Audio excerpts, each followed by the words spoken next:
It's Saturday, and welcome to another episode of PO Cubed, your chronological guide to Nintendo's handheld consoles.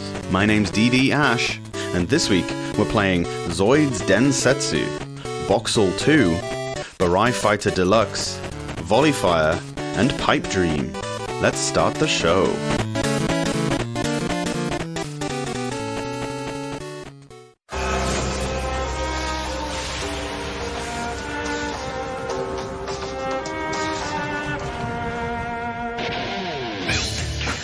Zoids, Mechanoid Combat Warriors.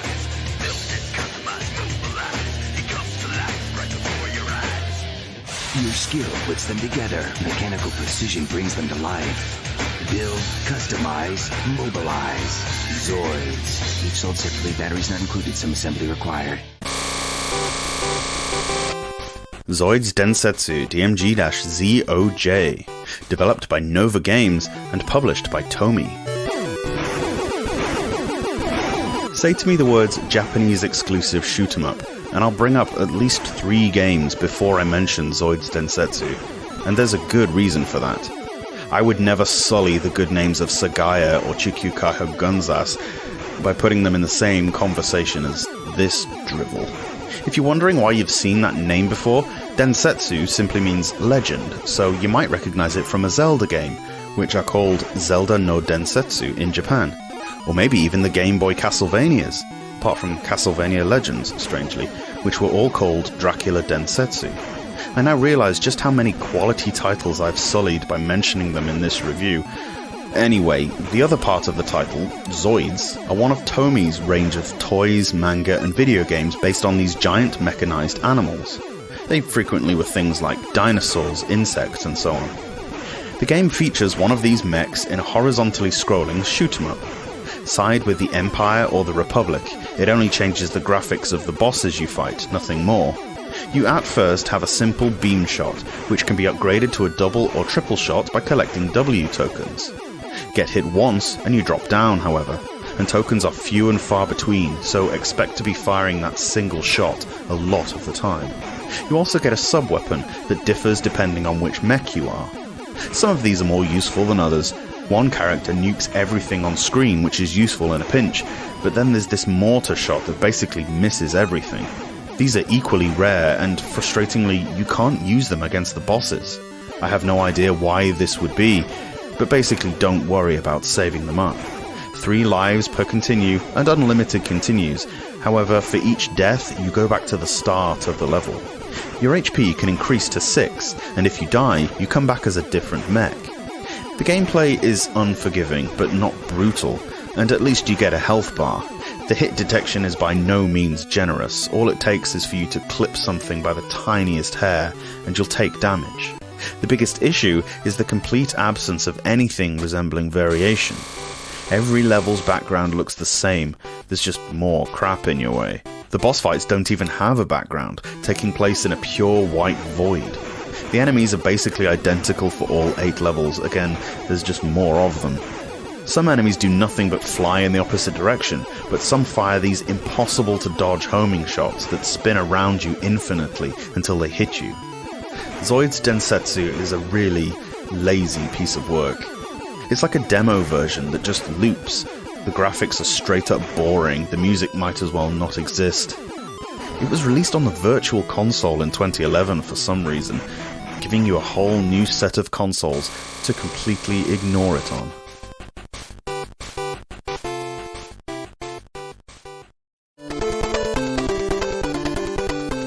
Boxxle II, DMG-SQ, developed by Atelier Double and published by Pony Canyon in Japan and FCI in North America.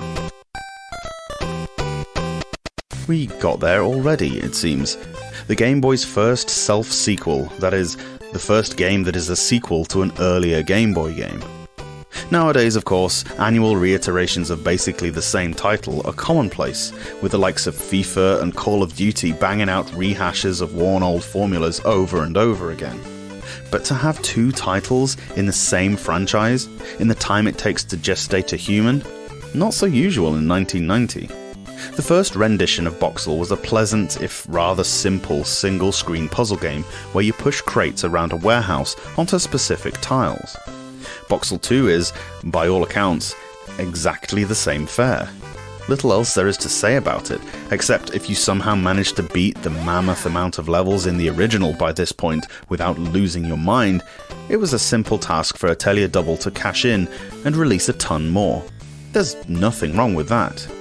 It is just that though, a cash-in. Apart from new music, it's still pretty minging, and an odd bit about an alien, it's the exact same game. It's like getting a new crossword every day in your newspaper. They're not going to change a winning formula, but it must take a certain fixation on a routine on your part to go back to it. Good for a commute or a lunch break, but not much else. So, for what may well be one of the shortest reviews in this whole book, we have Boxxle II. The original was a success and sold pretty well. The sequel was not produced in vast quantities, however, and as a result is considerably more expensive than its predecessor. That doesn't matter, because unless you're a completionist, you don't need this one.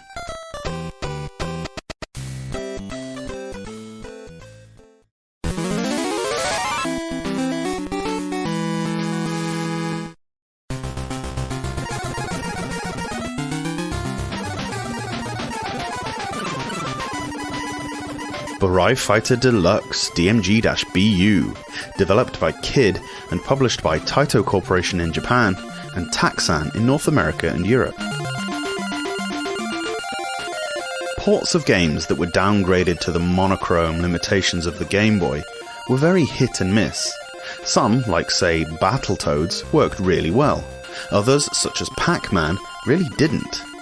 Often it was more sensible for developers to take beloved characters, maybe storylines and settings, and create a different game altogether. We saw how this can work with Gargoyle's Quest, for example. Burai Fighter Deluxe is one of those sadly uncommon examples where an NES title is shrunk down to 160 by 144 pixels and is just as damn good. The game is, aside from the colour obviously, very similar to the original in image, sound, and most importantly, playability. They did a very good job porting this to this level, which is a relief because Burai Fighter was an excellent NES game and it would have been a shame to mess it up. It's a side-scrolling shoot-'em-up that also occasionally moves vertically and backtracks. You control not a ship, but a fighter in a mech suit, not dissimilar to Samus Aran or the guy from Turrican, who can shoot in 8 directions with a multitude of weapons. The controls are actually really clever once you get used to them.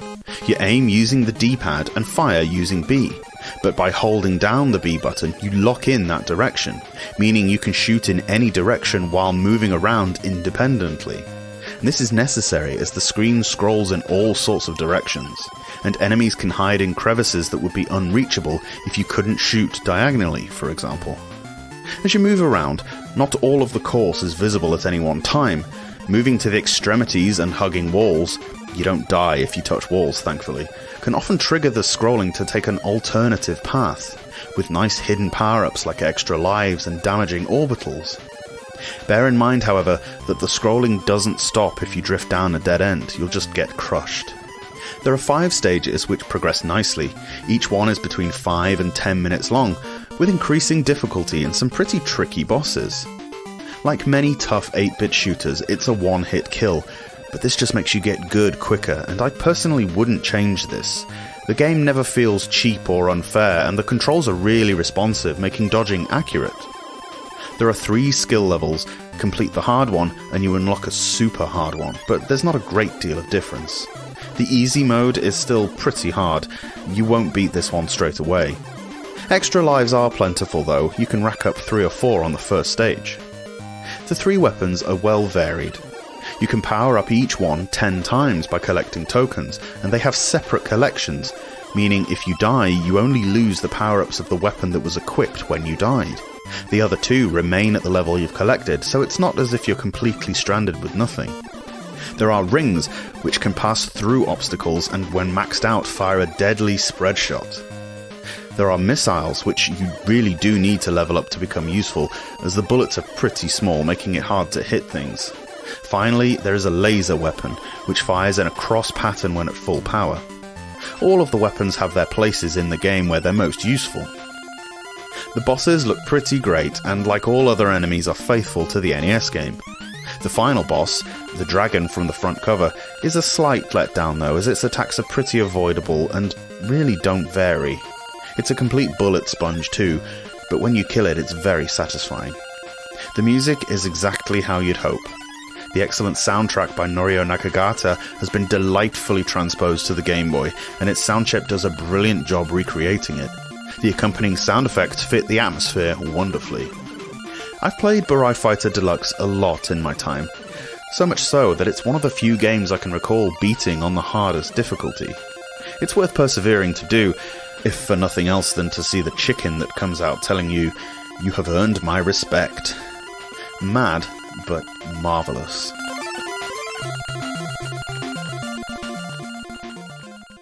Responsible adults aren't supposed to have fun. Wake up. We can do whatever we want. Drive racing cars to work, play golf in our pajamas, tennis on the bus, or baseball in our mother-in-law's living room. All you need is a Game Boy. It's a personal game-playing system with over 200 puzzle, action, and sports games to choose from. Hey, fun is your reward for growing up. Start playing. You really got to get one of these. Game Boy by Nintendo. Have you had your fun today?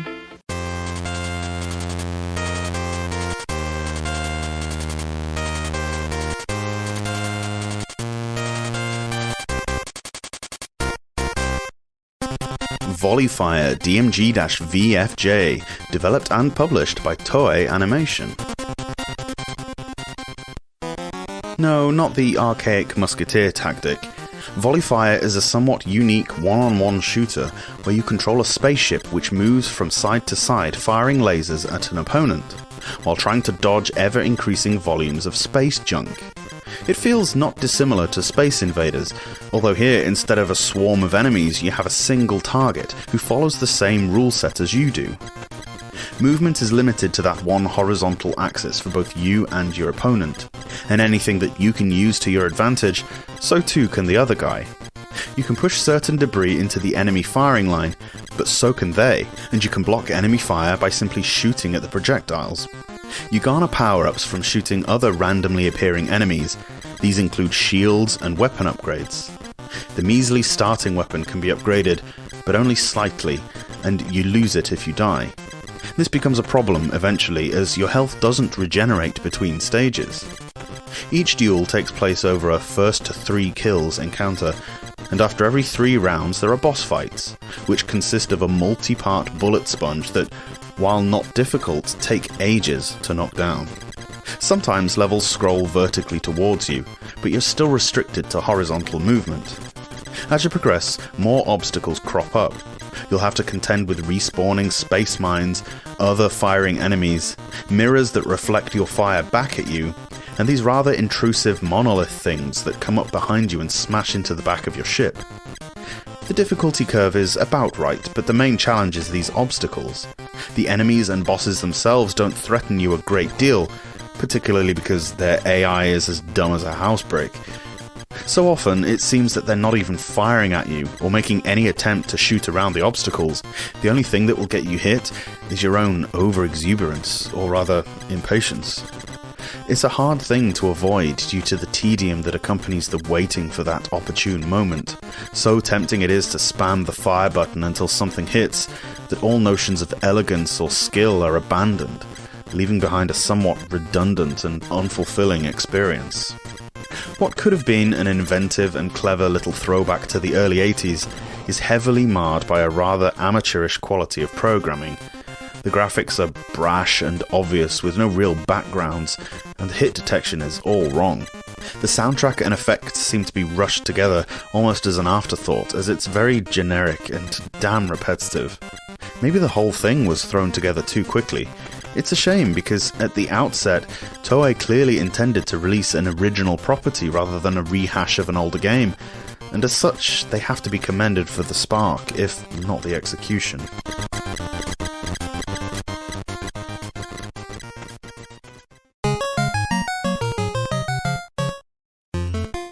Pipe Dream DMG-PD, developed and published by Bulletproof Software.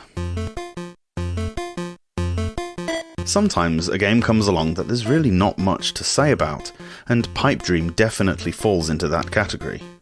This is a decent version of a decent game. The idea of the game is akin to Blodia, and follows the same sort of concept started by Konami's Locomotion. There's a leaking tap of some sort, and you play the part of a plumber, not that one, who, rather than try to stem the flow of water, decides to build ever more complex and unnecessary conduits through which the water can travel. You have a 7x10 grid, with one of the tiles being the starting point, and you're given a series of curved and straight pipe sections that you must assemble in order to guide the flow through a specified number of spaces. Anything above that number counts as a bonus, with points taken off for placed pieces that weren't part of the course. You have to place every piece you're given too, there's no skipping. The difficulty curve is well thought out, with passwords being given every 5 levels, accompanied by some rather rudimentary animations. New features are gradually introduced as you progress. The thing I actually kind of like about this game, that usually I wouldn't be keen on, is the single chance you're given. If you fail to meet the quota on any one stage, that's it, game over. Obviously you can restart from the most recent password, but your score will not be continued with you, you start at 0 again. The tile order is random, so it's a different challenge each time. In the same way that you need those particular pieces to drop for you in Tetris, so it is here. Graphically, Pipe Dream isn't particularly pleasant to look at, and audibly it's kinda painful. However, the gameplay is pretty good for what it is. I can see this being fun for a little while, you know? That's all we ask for at the end of the day, right?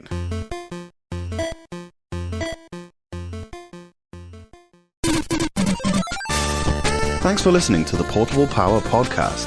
If you want to support the show, the best way to do so is on Patreon at patreon.com/portablepowerpodcast. Or subscribe on the YouTubes. We have daily uploads Monday to Friday, where you can watch me suck at the games as I talk about them. You can tweet me at POCubed or on any of the other socials you might expect. Thanks again and have a great weekend.